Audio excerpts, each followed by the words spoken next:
Hey, everybody. Thank you for tuning in. I want to thank today's participants for taking the time to join me for this important conversation. I recognize it's workers like you who are the backbone of Arizona's economy.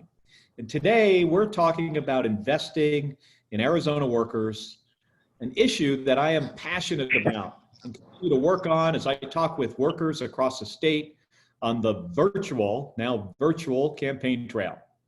This conversation is important because for too long, we know that leaders in Washington have failed to stand up for workers, especially during this unprecedented public health and economic crisis. And as we come through this crisis, we need to think about how we're going to rebuild and reinvent our economy, but for the future. Now, as a former astronaut and Navy veteran, I know how important it is to have someone invest their time into you, ensuring that you have the training and skills to succeed. Now, over the last couple decades, the federal government has drastically cut career and technical education funding. We've got to move that in the other direction. We need to be investing in career and technical training and education and at the same time, bring together the private sector and community colleges to increase the number of skills training programs that are available and increase the number of apprenticeships. And in order to prepare Arizonans to fill the jobs of the future and strengthen our state's economy, we need to make workforce development more accessible, but also more affordable. So I'm excited to talk about the work that's being done across the state to invest in our workers. So we're going to kick off this conversation right now with a round of introductions. And we're going to start with Dean. Dean's going to introduce himself, and then we're going to go to Eva, Rosie, and Albert. But Dean, can you just introduce yourself and tell us who you're with? Good afternoon, Mr. Kelly. Thank you so much for including me in this important conversation. My name is Dean Van Kirk. I'm the training director for Local 469, the Plumbers and Pipe Fitters Union here in Phoenix, Arizona. And for the past 3.5 years, I've had the privilege and the honor of overseeing one of the largest apprenticeship programs in the state of Arizona. We currently have a little over 600 apprentices in our program. And we spend a lot of time and a lot of money and a lot of effort training these young folks to learn to become highly educated and highly trained construction workers. Well, thank you, Dean. And now over to Eva. Hello, Mr. Kelly. Thank you for this opportunity. My name is Eva Adams. I'm the program director for Acronis SCS Vets Foundation.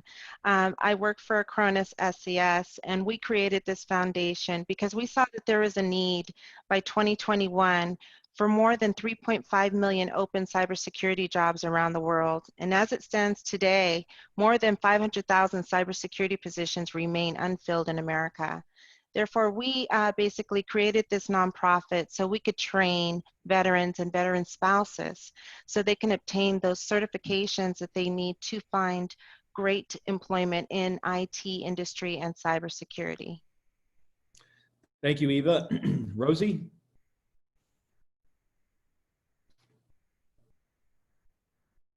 Rosie, you are muted. Hello, sorry about that. So I am Rosie Carey, and I am an Air Force veteran. I am an alumni of the Acronis SCS Vets IT program from their first cohort. Very grateful for the program. I've been through other IT programs, other vet programs, and this one by far has been the most successful for me. So it's really great to finally find something that has been helpful for my situation. And finally, Albert. Thank you, sir. My name is Albert R. Blanco, Jr. I am a second generation sheet metal worker, so that means my father was in the industry. We're a 5-year apprenticeship program. Myself has gone through this program years ago. This is my 28th year in the industry. I've been the training director the last 6-7 years, but been with the JGC as an instructor the last 14 total. It's a 5-year program. We take somebody that doesn't have no knowledge and give them the tools to be successful in our industry, which is HVAC, because you cannot inhabit any building without any cooling. We could probably live without heating, in the valley, but cooling we definitely need. And we're self-funded. The one thing that I would ask of you is to level the playing field for all apprenticeships would be to make sure they're all registered with the state of Arizona / Department of Labor, because that regulates non-union and union apprenticeships, puts us all on a level playing field. But thank you. Albert, we're going to come back to you in a minute, but you're right. Cooling is, especially this summer, has been incredibly important. I think in Phoenix, and this is true where I am in Tucson as well, we had the hottest July on record. And in Phoenix, from what I understand, blew through the number of days over 100, 110 degrees. So I imagine your trainees are incredibly busy right now. Yes, sir. But let me go back to Dean for a second. Dean, you mentioned that there were 600 trainees that are going through the apprenticeship program for plumbers and pipe fitters. But can you explain a little bit about your work as the training director for this program here in Arizona? Oh, absolutely, sir. Again, thank you for the opportunity. So, like Brother Blanco mentioned there, a lot of people don't know we're a 5-year apprenticeship training program. This isn't some fly-by-night deal. Our apprentices will spend about 8,000 to 9,000 hours on a job site, learning practical skills from journeymen and from craftsmen on the job site. But they'll also spend about 1,200 to 1,500 hours at our training facility. And Mr. Kelly, you took the time out of your busy schedule last year to graciously visit our facility and see what a fantastic place we have. While the apprentices are on our facility, it's a 6-acre facility in Phoenix. They're learning the technical part of the trade. They're learning the math and the science and the blueprint reading. But we have a number of hands-on labs where they also get to get out there and learn hands-on skills from real craftsmen, people that have been in this trade for 10, 20, 30 years. They receive a number of certifications during this time. And by the time they're done with our program, they've put well over 10,000 hours into their craft, and they'll then be declared a journeyman. And Mr. Kelly, I'm speaking kind of specifically for our program, but all of the building trades union apprenticeship programs have very similar things. Again, Mr. Blanco with the sheet metal workers, the electricians, the iron workers, bricklayers, all have these excellent training programs and facilities and training directors and opportunities for people to learn the construction trades. Well, Dean, I remember when I visited, I think that was the first opportunity I had to pick up an arc welder in about 20 years, and I did some welding there. And if you were there that day, I didn't do so bad, but I've had the opportunity about at least three more times since then. So my skills are getting better. So we'll see how this election works out here in November, but I might be knocking on your door here soon. We'd love to have Senator Kelly come back and visit us again. Well, that would be great. I really, I gotta bone up on these skills. Can you explain though a little bit, other than welding and typical pipe fitting and the math and science that goes with that, what are some of the other specific classes that students would be taking if they went through this program? Well, sir, our industry is so varied. We say plumbing and pipe fitting. Let's just talk about the plumbing side of things first. I'm a pipe fitter myself, but the plumbing industry is so vital to the health of the country. We do work in hospitals, hotels, high rises, sporting venues, things like that. And again, without a proper plumbing system, without knowing plumbing codes, without knowing proper plumbing installation techniques, plumbers can negatively impact the health of the state and the country dramatically. So all of our members learn and get licensed in plumbing code. They do hands-on plumbing systems. Again, you can pipe something up, but you can also pipe it up the wrong way and cause a lot of harm. On the pipe fitting side of things, we do a lot of industrial. We've done like almost all of the sporting stadiums around Arizona. We do a lot of work in electronics plants, Intel and places like that, where there's a number of toxic gases and chemicals and high pressure lines that our people have to be highly skilled at. You mentioned arc welding, which is a wonderful part of our trade, but there are several other types of welding processes that we teach our members. We work in power plants, and if you're going to weld on a steam system, our members are highly trained on how to weld and get X-ray welds, X-ray quality welds in a steam system. So it's quite a varied industry, and we teach on all those aspects of it, sir. Well, thank you, Dean. I'm going to come back to you in a few minutes, but I want to You get bet. to Eva for a second. And Eva, can you tell us a little bit about the work that Acronis is doing to support veterans who are searching for better employment opportunities, but also, you mentioned that number of 500,000 open cyber jobs across the country. Do you have a number for how many there are here in the state of Arizona? I do not, Mr. Kelly. I probably should, but I know that a lot of organizations, my day job also is a VP of HR, and I know just speaking with colleagues around Arizona, there's hard to fill positions in these IT and cybersecurity. It's hard to find individuals who are US citizens to fill these positions. And a lot of organizations do not want to hire individuals that are non-US citizens because of the nature of possibly the work that they do. I know that our organization can only hire US citizens, and the best individuals I have learned in my career to hire to protect our organization and lots of organizations are veterans. And there are so many veterans with so much talent to be in programs such as this. Not everybody wants to go to a four-year college, especially transitioning out of the military.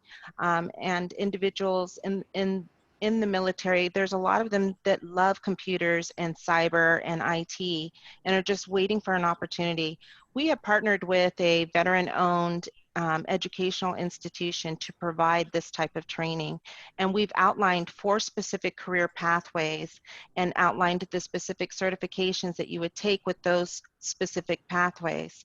Depending on their previous experience, they could have go into jobs like an IT help desk support, a network analyst, a cyber analyst, or a cloud architect after 12 weeks of this training. It is a rigorous training, but if you're really interested in computers and protecting our country, basically, this is the program for you. Eva, what kind of stuff does a cyber analyst do? Like, what would their day-to-day activities be, and if they have that as their job? That is a great question. Cyber analysts, they look for risk, right? They look for individuals who are trying to basically try to get into an infrastructure, an organization, a government. We work close with the DoD, any type of government, and you'd be surprised how many individuals on a daily, really by minutes, try to basically attack organizations. So for an organization, let's say you're a subcontractor for a program at Fort Huachuca. How many cyber attacks could you say day to day? I mean, could it be dozens, hundreds in one day where folks are trying to get access to the systems? Absolutely, hundreds in minutes. And I know Rosie has gone through the program and she could probably even speak to that even more. But minutes, people are trying to attack your system. Mm-hmm. And that can take down, as you know, cities in the United, and we really need to support and really beef up that type of industry and provide this type of training for individuals, because we have to protect our country. And this is real. And the more we grow in technology, the more it's going to be more of a risk. Yes, it's threats to communities and cities, states, electrical infrastructure. Our grid is often at risk. Power plants can be at great risk to cyber attacks. I think as a nation, we don't always do the best job thinking ahead to what the future is going to be like and try to prepare for that. And this is one area where I believe there should be a lot more focus. The next conflict we have with an adversary may be more in the cyber arena than what we normally view as a traditional conflict. So Rosie, I want to get to you for a second. So first of all, what did you do when you were in the Air Force? What was your Air Force career path like? So I was a medic in the Air Force for 10 years. Yes. So, and then when you got out, you were looking to do something totally different? I did. So around the time that I got out of the military was around 2000, or the 9/11 attacks. So I had gone into the criminal justice field. After being in the medical side, just seeing everybody sick all the time, I was like, I need a break from that. It's very tiring. So I really have so much respect right now for our medical field during this whole pandemic. But I needed a break from it. I was watching all the NCIS shows and everything. So I went to the criminal justice side. And from there, I got my foot in the door for some of the IT stuff. And I found this program to help build on those skills and actually get certifications that are critical, in the IT field. You can't just walk the walk. You got to show that you know your stuff and you have your certifications and everything, So very interesting turn there. But I ended up actually in the criminal justice side because of my interviewing skills. I knew how to interview people coming in for their prescription refills, not feeling well, going out on ambulance calls because I worked on an ambulance. I actually drove an ambulance. So, I know how to interview people when they're not feeling well. I know how to get the information. So the doctors, the specialists know how to properly treat them, and quickly, of course. Now, the program you went through at Acronis, how long was that? So that program was, the training itself is 12 weeks, but they still follow us throughout. So it's not like, 12 weeks and you're done. They have one-on-one coaching. I have an interview coming up. You reach out to them. They help prep you for it, review your resume. They'll be your recommendation, write a letter of recommendation for you, your reference and everything. So it's a lifelong program. It's not just you're done and you're out and that's it. No, we're alumni for life for this program. And Rosie, where are you working now? So right now I am working for SNK Technologies. They're actually a natively owned technology program. They actually have several companies, but it's actually really nice to see, the Native American community is doing very well and, getting in there too with the whole federal contracting side. Mm-hmm. Well, thank you. I'm going to come back to you as well here, but so Albert, you talked a little bit about the Sheet Metal Workers Union, the apprenticeship program, the kind of training and skills, but how could the federal investments in apprenticeship programs, what would that support mean to an organization like yours? Is that something that would be helpful? Well, we're self-funded. What would be helpful would be registered apprenticeships, so that if you're a non-union or independent / union, we run under the same playing field. We run under the same rules and regulations that are already there, and that would make it easier to identify who is really training apprentices to graduate versus just taking somebody's money and say, hey, you know what? You're a graduated journeyman, but you're not qualified because you don't have the skill sets. And that's what each union apprenticeship can offer. And even even the independent ones that are regulated by the Department of Labor / registered apprenticeships could do for us. But so Albert, I think what you're getting at is that all apprenticeship programs are not created equal. And there's some that provide a limited set of skills, shorter period of time. And then you have those individuals that, from what I understand, might be competing for work with less training and often less pay. Is that correct? Yeah, because you're not regulated by nothing. I'm going to use an example: Sun Mechanical in Tucson area. You've heard of them, correct? They're a sheet metal independent owned business. You go through their apprenticeship, and you could be a 4th or 5th year apprenticeship in the program there, but it's company owned. And when they lay you off, guess what? You're no longer in an apprenticeship program. Now you go to a XYZ company and you say, hey, I want to get in your apprenticeship. Well, we're going to start you back off at a 1st year because lower wages and maybe other benefits that you may not be able to get. And you don't have the same wage conditions or working conditions anymore, because now you got to start all over. In our program, and the same thing for Dean, you if you get laid off from a company and you go to another company, you just pick up where you left off in the apprenticeship program because you never left, and the same wage and benefits, and you're still on track to graduate from the program. Dean, is that true for plumbers and pipe fitters as well, that you have maybe apprenticeship programs that are not up to standard, that aren't conforming to certain practices, and then you wind up with a pipe fitter or plumber that doesn't have the skills necessary to do the work that's required here in the state? It's very true, sir. One of the areas that we find this in is, in particular, is in safety. Again, our union apprenticeship programs focus so much on our workers. You know, our members, they come home from work every evening in the same condition that they went to work. They come home and they play with their kids and they have dinner with their families and they go to soccer games because we have safe job sites. That's not the only thing that we provide, but that's critical. And we find in some of these other programs, safety's not a priority. It's profit and just get the job done. So Albert's very accurate in that. I imagine you're also training your apprentices in safety procedures, and they understand hazardous materials and precautions that have to be taken before they find themselves on a work site, possibly dealing with pipes or equipment that have hazardous materials in them or around them. Yes, sir. It's exactly you're exactly right on that. And again, the piping industry has some unique stuff. We deal with a lot of chemicals and a lot of things that are highly dangerous.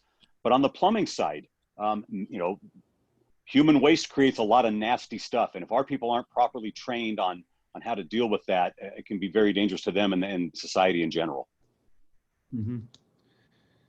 I'm going to go back to Eva for a second. So Eva, how can the federal government invest in programs that support veterans like your organization does? That's a great question. I'm so glad you asked, because I have learned a lot of different things with being the program director of this program. I have found from experience that sometimes veterans use up their GI Bills because they're trying various trainings and different job roles, and maybe not necessarily find the right role or job that they want. And all their GI funding is done, it's exhausted. So that's one way we could help. We could really help veterans with the funding of the GI Bill. The second thing is a lot of the technical trade schools don't accept GI Bill. So that means that we have to lean on specific grants that are state-based. I know here in Arizona, there's a WIOA grant that we have for veterans to use, but they're so backlogged that I can't even get 40 pending veterans that want to start in the additional cohorts into the program. We do fund half of the tuition, but we can't fund all of it. We're a nonprofit, and that's why we really depend on the GI Bill funding or the local state WIOA funding. So if a veteran comes to you and they have post 9/11 GI Bill benefits, you're able to take that and then you help them fill out the paperwork and make sure they go through all the steps so that funding can be used to pay for a portion of the tuition. That is correct. That is correct. But if they've exhausted all their GI funding, they can't participate in the program, or we try to find enough money to pay for the whole entire program for them. And Rosie, did you have the opportunity to use your GI Bill for that? Because you say you got out right before 9/11. Yes. So and so I had gone into the Guard, and I signed up for extra years to get a GI kicker. What I didn't know until I applied for the Acronis program was I actually had more GI Bill benefits that I never knew about, but they expired before I could use them again. And I was also one of those students that ended up going to graduate school, used up the rest of my GI Bill there on a program that ended up losing its accreditation. So You know, there are so many different stories. There's the stories about the GI Bill swapping, you know, where our poor students, you know, they're exhausting all their GI Bill and then they end up with a bill, you know, because of, you know, how the schools are allowed to use that GI Bill funding, you know. So I'm not one of the only students. There's other students I know in class that shared that with us. I think the majority of our students, their GI Bills were exhausted or expired. So.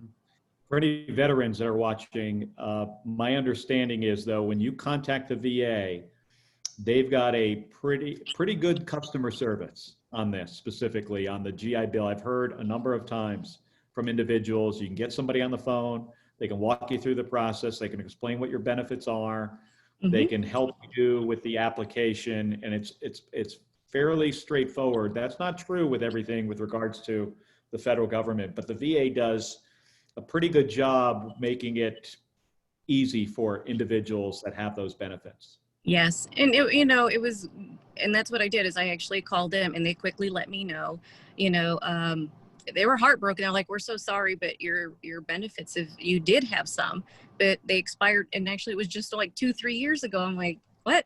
And like, you know, I also had a kid in college at the time. I'm like, I could have given her some of these benefits too, you know? So nobody sent me a letter and said, hey, you have benefits expiring in a year or two. Like nothing that I was notified about, you know? So.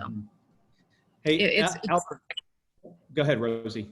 Yeah, but it was good that I found the Acronis program because others are like, what's your GI Bill? You know, what do you have for benefits left, you know? And I was able to also qualify for the WIOA grant too, thank goodness. So that also helped, you know.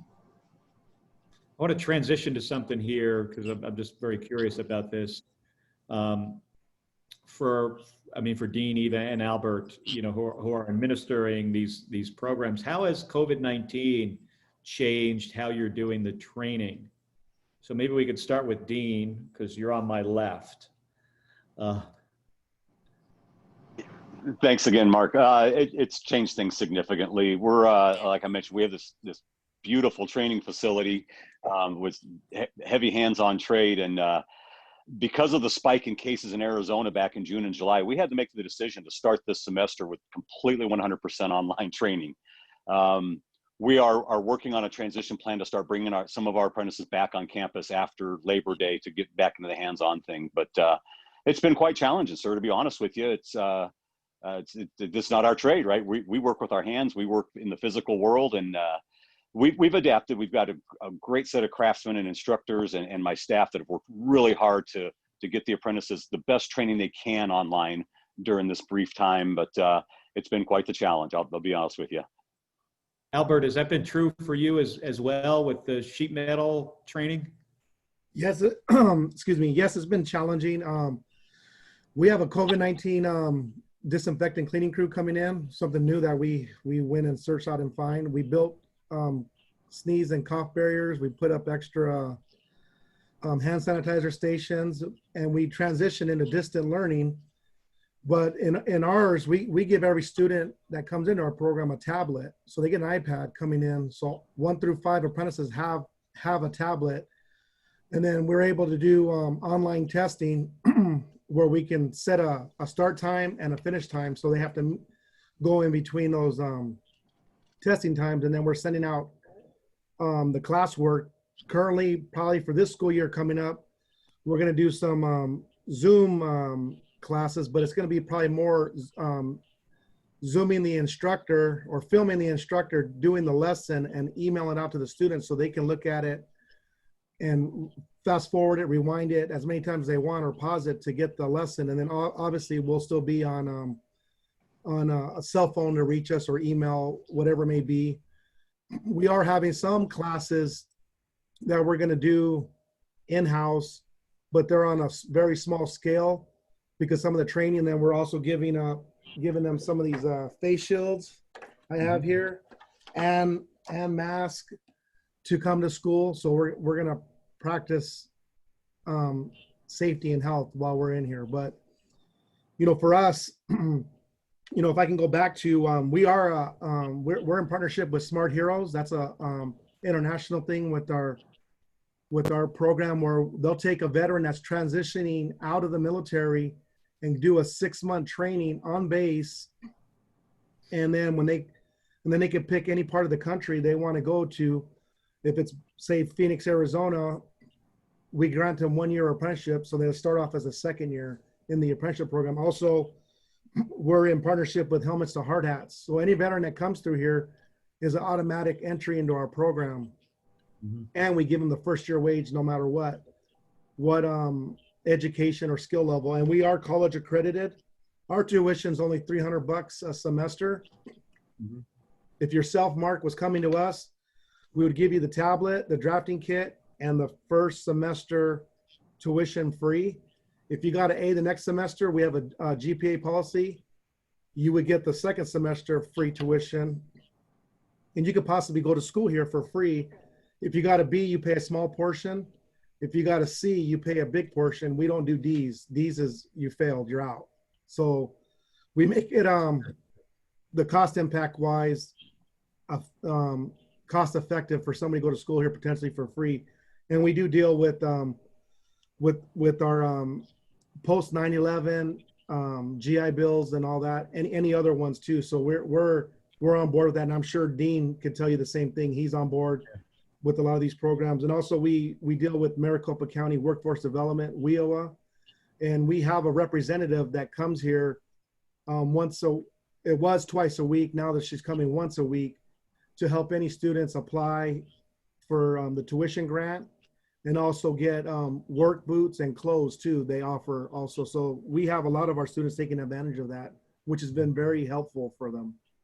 And Albert, at fairly quickly, they're at the point where they're going to school part-time, but also working. Is that right? Yes, they go to school 40 hours per week. They do it 6 times a year. In between that, it's a hybrid school schedule. So then if you started today as Monday, you'll go to school Monday through Friday, and then you go back to work the following Monday to your employer, and you'll work either 6 or 8 weeks, and you'll come back and do it again 6 more times. So it's there's a big advantage there because so if you don't have the GI Bill and you're looking for, okay, how am I going to pay this, and there isn't money available, well, that student is also getting a salary at the same time. Yes, and a tuition at a very low cost, because we're here to train you on a career, not a job, because there's so many facets of our industry that we can do. You know, technology is a big thing. We have Faro 3D scanners. They use them in crime scenes. Well, we use them in building design to help us. And we have VR welders. We have 4 of them. I know Dean has a few. And then also we just purchased an Oculus Rift S headset and a gaming tablet or laptop. And we're getting into virtual reality training for service and all that. And we're just gonna keep expanding more and more on that. So we're trying to keep up with technology too. Would you use that Oculus to come up with a layout for a building, to be able to walk through the building and make measurements? And so currently at Intel Corporation, they use it for collision point. We call them blue badges, which is Intel employees. The blue badges and the contractors go out there, and when they have collision points, they'll go out there and put on, I think it's a Google Leaf lens, and they'll look through that, and they can see the ductwork in virtual reality. And then if there's any collision points, they try to work it out there. And that's fairly new technology, but it's getting better and better and better. And you're seeing it used even more. I know some areas are using it too. If you're a building owner, and we can walk you through VR virtual reality through your building, and you don't like something, they can make the change before it's even built, and then you can approve it, and then we can proceed from there to help speed up the process of construction. So Dean, have the pipe fitters gotten that far? Are you guys using any VR to lay out systems for big sites? Yes, sir. We trained all of Al's guys on how to use them. Okay. I'm just kidding. Friendly rivalry there. Yes, right. Sir. I actually have a virtual design coordinator on my staff, a guy who went through our plumbing apprenticeship program. So he's a journeyman plumber, but he really gravitated towards the technology side of things. And he teaches all of our CAD classes, all of our VR classes, and does all of our internal IT. Just a brilliant, brilliant man that's helped move our program forward on the technology side ridiculously. So Eva, I would imagine that when COVID-19 hit Arizona hard, or our country, that a transition to online training was probably a little bit easier for you and your organization, because I imagine a lot of it's computer-based to start. Are your students now, do they come into the facility, or are they being trained from home? Yeah, it was easy for us to transition quickly to online training, but I have to say, at the educational provider ABL that we partner with, they have an entire cyber range where you can actually see cyber attacks occurring, and students that are interested in this want to be and want to have that in-person facilitation. So it did impact the program a little, because some students were basically stated, you know what, I'll wait until we can return back to the actual class before I start. So we're still continuing with online learning, and hopefully by the first of the year, we'll start returning students back if it's safe. Well, that's great to hear. I want to thank you, all of you, for joining this conversation today. It's really important that we get this information out there. These are incredible opportunities for Arizonans, especially now. I mean, we're living through some tough times, but I know we can get through this if we work together as a team. And part of that team is communication and getting information out. And we've got a public health crisis led to an economic crisis, and it's revealed a lot of weaknesses in our economy. And all of you on this call, thank you for being here. I think we all realize that there are so many individuals in our state that were living paycheck to paycheck before this crisis. And Washington has not always done a very good job in investing in job training programs. We know that's the case here in Arizona. So we need to do a better job. Washington, D.C. needs to do a better job to make sure we create economic opportunities for individuals, which is what you guys do. If elected to the U.S. Senate, I'm going to fight for working Arizonans to ensure that we invest now in programs like yours that create jobs and that really pay off for our state. I mean, and it's an investment in our future. And we've got serious infrastructure issues in our state. And we need a well-trained workforce. We need workforce development to be able to tackle those problems. So that's how we're going to not just get back to where we were before this crisis, but we really need to focus on truly rebuilding and reinventing our economy for the future. So thank you, all of you, Albert, Rosie, Eva, Dean. Thanks for being on this call, and for everybody out there that was watching today. Thank you for joining us. And if you need any more information, I mean, I think you can Google these training programs and organizations. I encourage you to do that. I visited Dean and Albert's. I'm looking forward to coming out to Acronis there, Eva. I really want to see that simulator so I can see what a cyber attack looks like. But again, thank you everybody for joining this call. I really appreciate it. Thank you, Mr. Kelly. Take care, everybody. Thank you for your service, Mark and Rocio. Thank you. Thank you, guys.